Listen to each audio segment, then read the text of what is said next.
rooftop, every building, every street corner, as we get set for the parade of all parades in the basketball universe in the world, the CLE.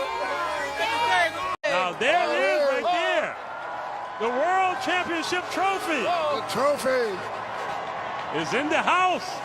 The trophy deserves its own vehicle, does it not? Look at Kyrie, guys. Wow. That's almost better than hitting the three. Well, all right, not quite as good as hitting the three. Hey, Since Jeff, that won the title, but can't be. That's awesome. Jeff, to me, that is a good thing to see Kyrie Irving out here like this. Because besides this playoff series against the Warriors, everybody was talking about Curry. But as the series wore on, everybody started seeing the greatness of this young man, Kyrie Irving. Because Kyrie, to me, this Warriors team could not do anything with him. And to me, he was the difference in this playoff series. You think he's enjoying himself? Yes, he is. And he hasn't even moved yet, AC. It is great to see him enjoying it, because let me tell you, that young man grew up so much this year that something was going to happen big, and they came up with that because they could have had that story done 2 or 3 years ago. We wouldn't be here if the leader, the hometown MVP, not come back to his state and do what he ultimately said he was going to do. And I'd like to thank him for his leadership, and for LeBron James, everybody, and the entire team.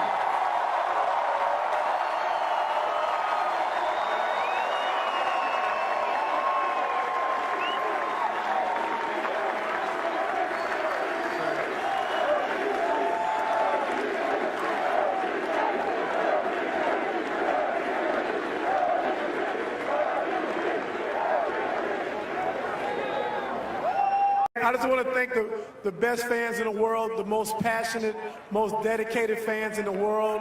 I know it looked rocky for a second, you know, being down 3-1, but y'all stayed loyal, y'all always supported, and y'all never lost faith. So for that, I want to thank you very much, for myself, my coaching staff, all the players, Cleveland Cavaliers organization, and I just want to say, we did it, baby!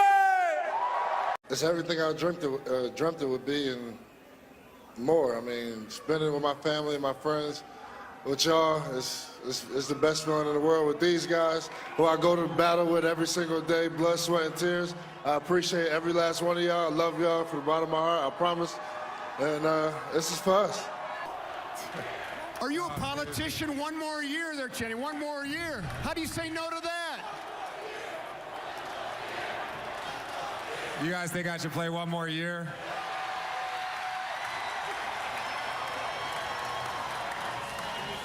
Kyrie does it.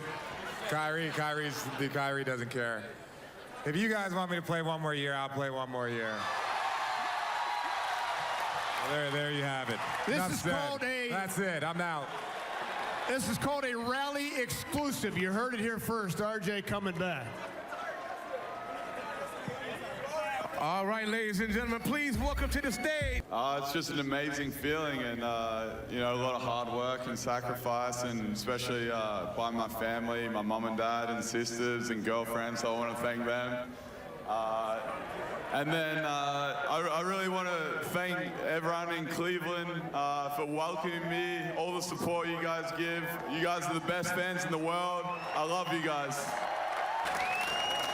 All right, Timo, when is the next commercial coming out?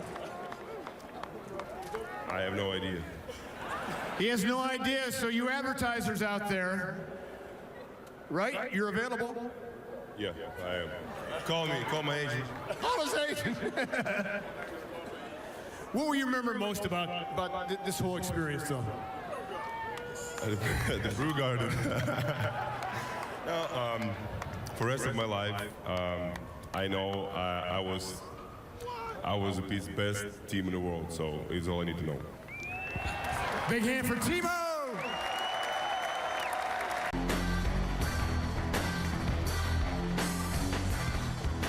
You got 2 belts. You want to explain those?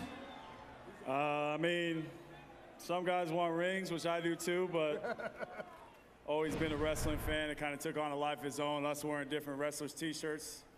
And so I guess I got 2 belts with me. All right, let me ask you, do you know your ring size, by the way? I don't. I'll bet you'll find out, though, right? Yes, I will. We all will. Well, some guys, I mean, already know, but. The brotherhood in this team, though, you talked about it. It's the closest team you've ever been a part of. I don't care, Little League Baseball, college basketball, wherever. Can you kind of crystallize that, what it means? It's really hard to put into words. I mean, for the sake of not being long-winded here, I know, you know, between really all of these guys here, coaching staff included, you know, for me it was very different. Naturally, I didn't have the finals through 6 games that I really wanted to have. You know, got a concussion, had to miss Game 3. Game 4, came off the bench, tried to help us in any way I could. Saw 2 guys in game, what was it, 5 have, I mean, you guys saw one of the best games I had ever been a part of and witnessed and seen, and it was wild. Game 6, 23 just would not let us lose. You guys would not let us lose. And then Game 7, anything can happen. And you know, we got the ultimate prize, but none of this could have happened without these guys. We're all brothers, and we're forever solidified, forever connected. Big hand for Kevin Love. I've been watching the block more than anything because, you know, there's no shot without the block. So, you know, you see a guy chasing down a shot like that, and then I get a chance to, on the biggest stage, Game 7, man, I wish I wouldn't trade it for the world. I wouldn't trade the world for it. Is there any one thing that you would like to say to your teammates in front of 1.3 million people? Oh, it don't matter how many people there are. Look, man, from the bottom of my heart, there is, and these guys know me. They know how crazy I am. But after the game, and I know we all felt it, but there was a reason why all of us were put together. There was a specific reason why every single guy is here. Like, just think about our journeys, the adversity, everything we've dealt with in our lives, the ups, the downs, championship winners, Eastern Conference champs, Western Conference, whatever you've done, we're all together and we're all bonded for life. And this is an unbelievable ride that I'll remember for the rest of my life. And the only question that can ever be said about this team is, what's next? What's next? So from the bottom of my heart, man, this was a very, very special year. I wouldn't trade it for the world, man. I love all y'all, man. Real talk. On souls, on Big B's, you heard? They asked me, do I have a speech or something prepared? I really don't. I'm just going to speak from the heart like I always do. What's going on right now is still so surreal to me. It still hasn't hit me what actually happened. For some, like I'm gonna wake up and it's gonna be like Game 4 all over again. 2-1 still. Like, I swear, I keep feeling that because it's so surreal. And I was talking to my wife, and I'm like, babe, we did it. That brick building right there, Shump'll run through it. Now, I don't know if he'll go head first because he love his haircut, but he'll go face first. Shump, thank you. Kyrie Irving, a.k.a. Uncle Drew, Byrie, whatever y'all want to call him. This guy, he thought I was blowing smoke in the season when I said he can be the best point guard in our league and also be an MVP in our league.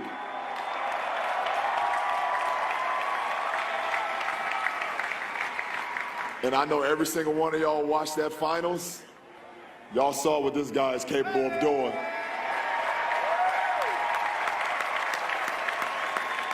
And he's only 24 years, oh my goodness. He's only 24. He don't reach his prime for another 3 years. Thank you, Kyrie. And we talk about the shot, we talk about the block, but the stop, I'm not saying to do, but the stop, That was on a 2-time MVP, by the way. That was on a 2-time MVP. We got that stop, but I'm going to let that go. Thank you, Kev. I'm nothing without this group behind me, man. I'm nothing without the coaching staff. I'm nothing without the city. You guys are unbelievable, and these guys told me I got to turn around, so I'm nothing without y'all. I love all of y'all. I love all of y'all, and let's get ready for next year. LBJ, we know he's the best. And number 32, Jim Brown. So what we have to do is pass the torch. We have to bridge the gap between 1964 and 2016. So presenting the trophy, the Larry O'Brien Championship Trophy, to LeBron James, the greatest running back and greatest football player ever, Jim Brown.